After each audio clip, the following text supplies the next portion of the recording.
मैं बहुत सारी वीडियोस में इंडिया के बारे में कंप्लेन करता हूँ कि भाई ये चीज़ ख़राब है, वो चीज़ ख़राब है, पर कुछ चीज़ें जो है एक तरीके से बढ़िया है।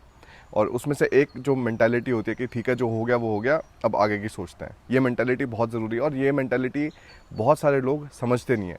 और जब बहुत क्रिटिकल मोमेंट्स आते हैं जिस टाइम पे इन चीज़ों को अप्लाई करना होता है, उस टाइम पे वो कर भी नहीं पाते। ठीक है, अब सबसे पहले सुनते हैं चीज़ें भाई पेरेंट्स से, जो कोई भी गलती होगी, जो कुछ भी मतलब चीज़ें तोड़ दी, ख़राब कर दी, जो हो गया वो हो गया, अब आगे की सोचते हैं। ठीक है, तो वहाँ से मतलब थोड़ा एक तरीके से फीलिंग ऑफ रिलीफ आती है कि ठीक है मतलब जो हो गया वो हो गया, अब जो है आगे की सोचते हैं। तो इसका मतलब जो भी पाप पहले किए हैं उसको भूल जाते हैं एक बार और आगे की तैयारी करने की कोशिश करते हैं। ठीक है, और जब पेरेंट्स स्पेशली बोलते हैं कि ठीक है मतलब कोई बात नहीं, इसकी टेंशन ना लो, आगे का सोचो, तो और भी बढ़िया लगता है। और बहुत बार ऐसा होता है कि पेरेंट्स जब क्रिटिकल चीज़ें आती हैं, जो मतलब बहुत मीनिंगफुल चीज़ें आती हैं, उसमें मतलब पेरेंट्स जो है थोड़ा मतलब डगमगा जाते हैं।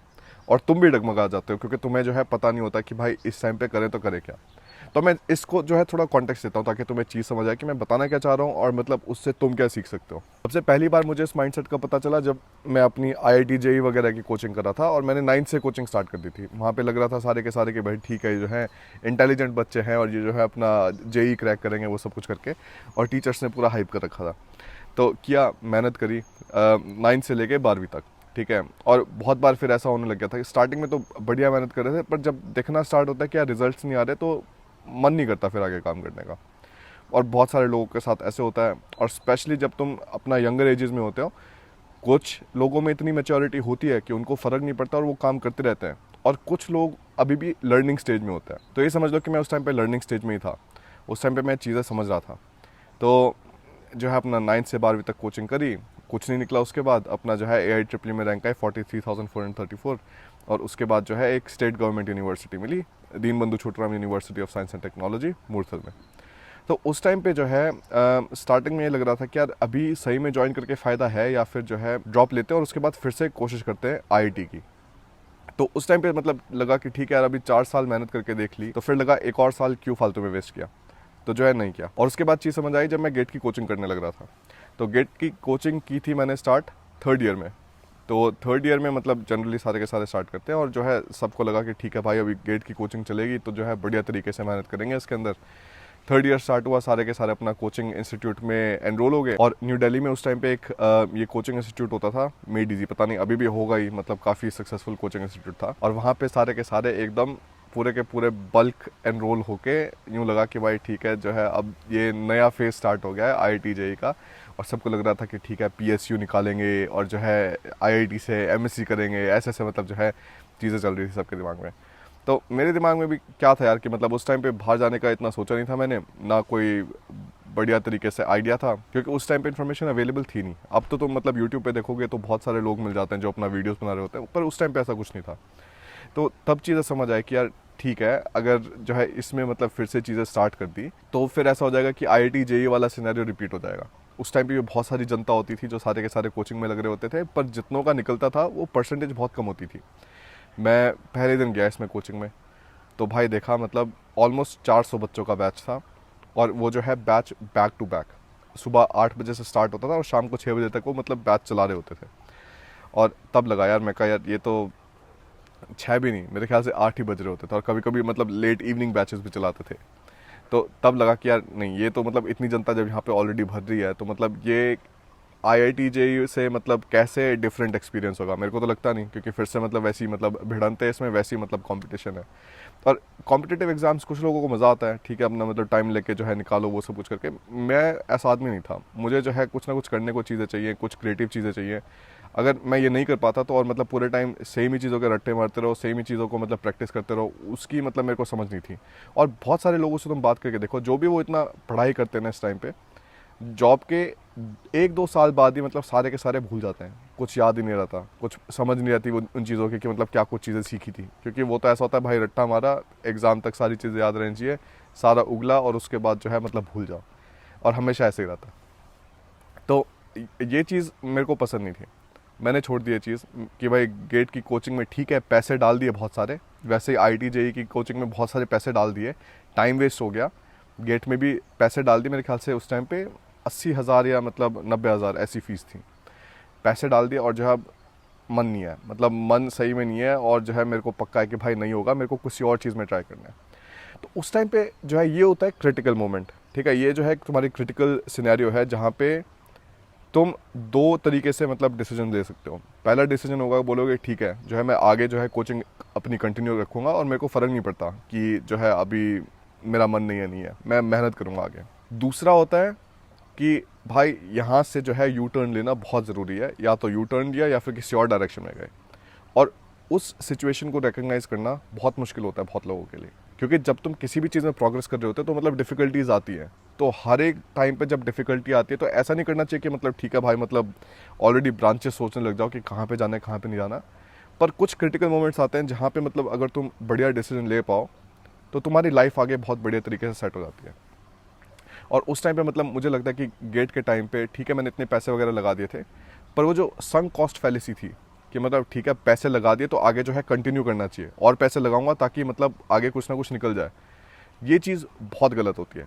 उस टाइम पे फिर जो है एक तरीके से माइंड सेट चूज़ किया, जो है जो हो गया वो हो गया, अब आगे का देखते हैं। और ऐसा मतलब मेरा एक और दोस्त था जो भी अपना यूएस वगैरह जाने की तैयारी कर रहा था, तो हम दोनों मतलब गेट की कोचिंग में लग रहे थे। और उसके बाद हमें लगा नहीं ये जो है नहीं होगा, मैंने अपनी जर्मनी की तैयारी स्टार्ट कर दी, मेरे दोस्त ने यूएस की तैयारी स्टार्ट कर दी। फिर उसके बाद भी होता है मतलब अब प्लेसमेंट्स वगैरह का देख लो, ठीक है। प्लेसमेंट्स में बहुत सारे लोगों को लगता है ठीक है यार अभी इतने पैसे लगा दिए, अपना बीटेक की जो है डिग्री ली है, ये है वो है, तो जो है अभी कुछ ना कुछ तो जॉब करनी चाहिए, 1-2 साल तो एक्सपीरियंस लेना ही चाहिए, उसके बाद जाके जो है कुछ और देख लेंगे। पर यार हमेशा ज़रूरी नहीं होता।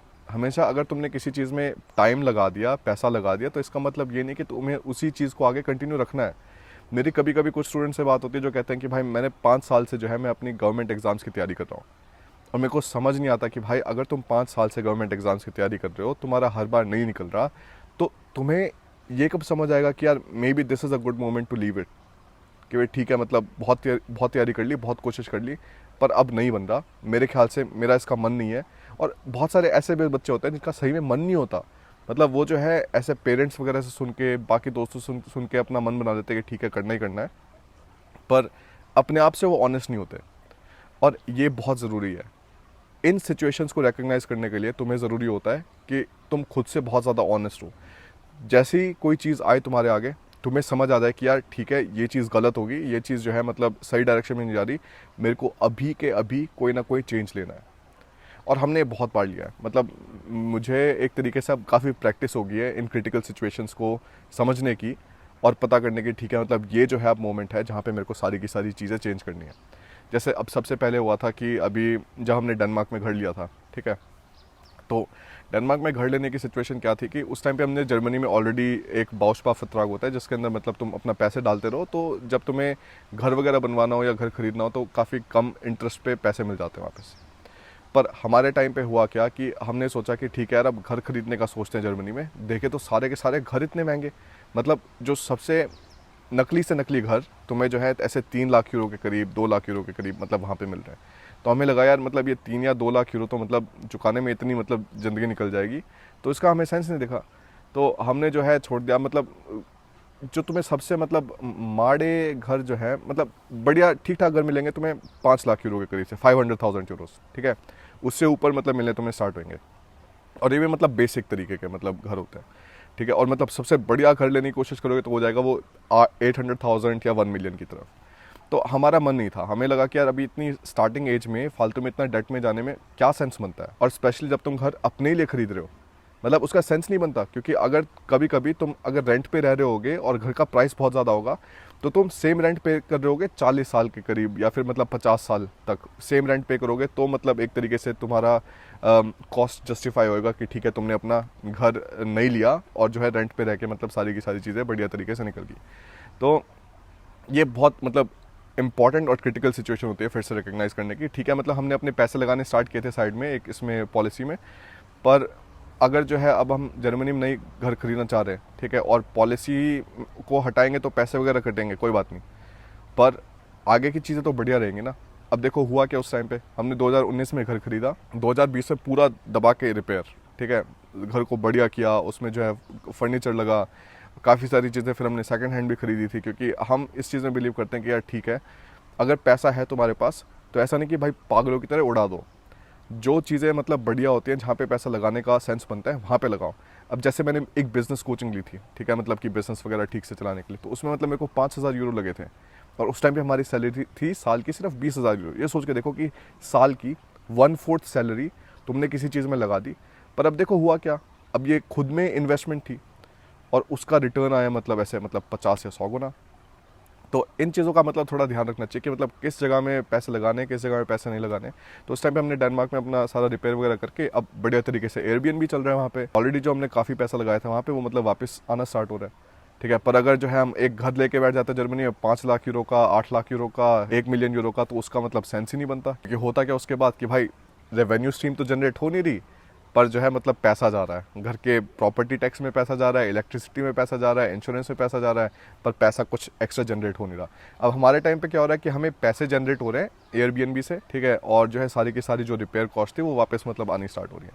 ये चीज़ काफ़ी इंपॉर्टेंट थी। फिर ऐसे ही आगे किया जब मैंने रोमानिया में अपना बिजनेस स्टैब्लिश किया था। फिर उसके बाद अभी रोमानिया में मैंने अपनी सेकंड प्रॉपर्टी खरीदी है, और सारे के सारे में इसमें हमने एक बार भी लोन नहीं लिया, क्योंकि हमारे लिए बहुत ज़रूरी था कि ठीक है जो भी हो गया वो हो गया, पर आगे का जो है डिसीजन होंगे वो बढ़िया तरीके से लेंगे। और जो है इन चीज़ों के लिए लोन वगैरह लेने का सेंस नहीं बनता। अगर मेरे को अपनी खुद की कोचिंग वगैरह कुछ देखनी होती है, मतलब जैसे बिजनेस कोचिंग थी, उसके लिए अगर मेरे को लोन लेना पड़ता और मेरे को लगता कि ठीक है मतलब इससे मेरी ज़िंदगी चेंज हो जाएगी, तो मतलब उसमें लोन वगैरह लेने का ज़्यादा सेंस बनता है। पर अब घर वगैरह हो गया, अगर तुम्हारे पास इतने पैसे नहीं है, तो मेरे को नहीं लगता कि अभी एकदम से डेट में जाने में इतना सेंस बनता है। तो ये सारी की सारी सिचुएशंस ऐसी थी जहाँ पे हमें समझ आया कि ठीक है ये सारे के सारे काम इसमें हमने पैसे लगा दिए हैं किसी और डायरेक्शन में, पर इस डायरेक्शन में हम आगे जाते रहेंगे तो चीज़ें ख़राब होंगी। तो हमने एक तरीके से सोचा कि ठीक है कोई और ब्रांच लेके कोई और वे निकालेंगे। अब वैसे हम टर्की में हैं, ठीक है, क्योंकि यहाँ पे वेदर काफ़ी बढ़िया होता है विंटर्स में, और मतलब मेरे को विंटर्स में खांसी जुकाम बुखार वगैरह सब कुछ मतलब चलता रहता है, इसलिए मतलब मैं प्रेफर करता हूँ कि मतलब किसी थोड़े वार्म क्लाइमेट में रहूँ पूरे साल। तो अभी जो है विंटर्स में हम टर्की आए हुए हैं। फिर उसके बाद जब जैसे स्प्रिंग वगैरह स्टार्ट होगा फिर डेनमार्क चले जाएंगे, फिर जो है आगे कहीं चले जाएंगे। यहाँ पे जब आए थे हम तो हमने एयरबीएनबी बुक किया था, एक एयरबीएनबी भी नहीं मतलब कोई और मतलब बाहर की वेबसाइट से। और वो वेबसाइट मतलब ऐसी थी कि उन्होंने जो है हमें एग्जैक्ट लोकेशन नहीं दी करके जब तक हम वहाँ पे पहुँचे नहीं थे। घर पे पहुँचे, एक बिल्कुल छोटे से गाँव में घर था, खुद का इंटरनेट रूटर नहीं था, ठीक है, जो इंटरनेट की स्पीड थी वो किलोबाइट्स पर सेकंड में आ रही थी। तो हम बैठे सारा का सारा अपना सामान निकाल लिया, फिर जो है इंटरनेट देखा, यार ये तो पता चला ये तो इंटरनेट में मतलब बहुत दिक्कत है, ये तो काम होएगा नहीं इसमें कुछ भी। तो उसी रात हमने उसमें 700 यूरो एक तरीके से इसमें पेमेंट वगैरह में लगा दिए थे उस एयरबीएनबी में 2 हफ्ते के। तो मतलब सस्ता एयरबीएनबी था काफ़ी। पर ऐसा होता है कि टर्की में मतलब जनरली चीज़ें सस्ती हैं, तो तुम्हें मतलब कम पैसों में भी मतलब बढ़िया चीज़ें तुम्हें मिल जाएंगी। तो हम वहाँ पे गए, पता चला कि यार इनका तो खुद का रूटर ही नहीं है, रूटर जो है इनके दूसरे के घर में लगा हुआ है, और हमें जो है मतलब बस वाईफाई का पासवर्ड मिला हुआ है और सिग्नल स्ट्रेंथ वगैरह सब कम। मैं कह ऐसे तो यूट्यूब वीडियोस कैसे अपलोड करूँगा, मैं कुछ भी कोचिंग वगैरह लेनी होंगी वो कैसे लूँगा, क्योंकि अभी मेरी ये जॉब कोचिंग स्टार्ट हो रही है फ्राइडे से फिर से। तो ऑलरेडी मतलब वहाँ पर भी मतलब जूम कॉल्स वगैरह करनी होती, तो ये तो सारे काम होंगे नहीं। तो उस टाइम पे जो है हम पहुँचे थे, मेरे ख्याल से 4 बजे करीब पहुँचे थे हम। और 4 बजे पहुंचने के बाद डायरेक्टली हमें समझ आया कि यार नहीं, 4-5 घंटे ट्राई किया ये नहीं होगा। तो 9 बजे हमने अपना एक और एयरबीएनबी बुक किया जो था प्रॉपर शहर में। और वहाँ पे एयरबीएनबी के थ्रू बुक करो तो हमेशा मतलब ये रहता है कि ठीक है एक्सपीरियंस तुम्हारा बढ़िया ही रहेगा, क्योंकि होस्ट वगैरह वो मतलब एक तरीके से निकाल दिए जाते हैं एयरबीएनबी से अगर मतलब नेगेटिव रिव्यूज़ आने स्टार्ट हो जाए। तो हम अपना एयरबीएनबी में आए और जो है यहाँ पे बढ़िया तरीके से इंटरनेट वगैरह चल रहा है, काम फिर से चालू हो गया। तो उस टाइम पे ये रिकग्नाइज करना फिर से ज़रूरी था कि ठीक है यार 700 यूरो कहीं पे लगा दिए तो लगा दिए, पर इसका मतलब ये थोड़ी ना कि अगले 2 हफ्ते के लिए अपना बिजनेस ही ख़राब होता रहे। तो उस टाइम पे मतलब जल्दी से बहुत क्विकली डिसीजन लेना काफ़ी ज़रूरी रहता है। क्विकली डिसीजन लोगे, किसी और डायरेक्शन में काम स्टार्ट करोगे तो चीज़ें आगे बढ़िया चलती रहेंगी। क्योंकि बहुत सारे लोग ना फ्रीज़ हो जाते हैं, उनको इतना डर लगता है कि यार दुनिया क्या कहेगी, ऑलरेडी इतने पैसे लगा दिए हैं, घर वाले क्या कहेंगे। और ये बात कर रहा हूँ मैं कोचिंग की, एयरबीएनबी की नहीं, कोचिंग की, ठीक है। तुम अगर किसी चीज़ की कोचिंग कर रहे हो अभी, चाहे गेट की होगी चाहे जीआरई की होगी जो भी होगी, और अभी तुम्हें यूँ लग रहा है कि ठीक है यार मतलब इसमें मेरा आगे मन नहीं है जाने का, तो सोचो किस और डायरेक्शन में जा सकते हो। डिसीजन उस डायरेक्शन में लो जिसमें तुम्हारा मन है आगे कुछ करने का, नहीं तो सारी की सारी ज़िंदगी मतलब ऐसे निकलती रहती है। और बहुत लोगों को ऐसा लगता है कि यार हमारे पास इन्फिनिट टाइम अवेलेबल है, पर इन्फिनिट टाइम होता नहीं है कभी भी। जब यंग होते हैं ना, अपना 20-25 साल के होते हैं, तब लगता है कि ठीक है मतलब कोई दिक्कत नहीं है, आगे मतलब फिर से उठेंगे, फिर से मतलब जो है बढ़िया तरीके से दिन चालू होगा।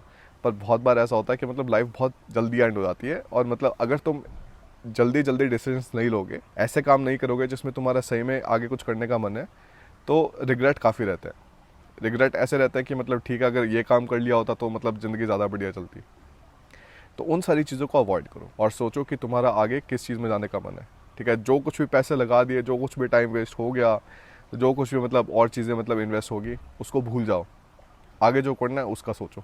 ठीक है, तो इस माइंडसेट को मतलब ठीक है, हम बहुत बार सुनते हैं इस लाइन को, बहुत बार हर हर किसी से सुनते हैं, पर एक तरीके से इसको क्रिटिकल मोमेंट्स पे अगर अप्लाई नहीं करते ना, तो इस लाइन का कोई यूज़ भी नहीं है। तो इस चीज़ को मतलब थोड़ा बांध के रखो, चाहे यूरोप आ जाओ, चाहे यूएस आ जाओ, चाहे जहाँ मर्जी चले जाओ, इस लाइन को हमेशा अपने साथ रखो, क्योंकि ये लाइन बहुत ही वैल्यूएबल लाइन है। इसने मतलब मेरी लाइफ एक तरीके से बिल्कुल चेंज कर दी, और तुम्हारी भी लाइफ चेंज कर देगी। ठीक है, बस क्रिटिकल मोमेंट्स को रिकग्नाइज करो और जो है जल्दी से डिसीजन लो, ख़त्म। बस फिर आज के लिए इतना ही, अगली वीडियो में मिलता हूँ, बाय।